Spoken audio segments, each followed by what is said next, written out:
is another lovely setup here. Fairbanks Morse, electric lighting plant.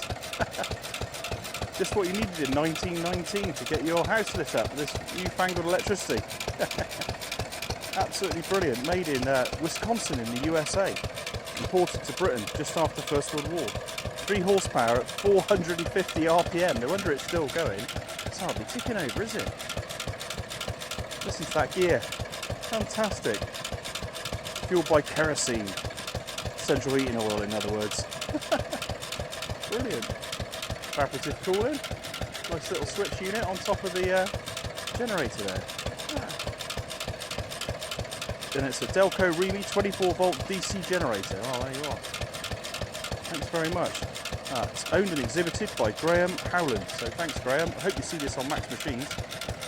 Love your engine, love your generator set. Really cool.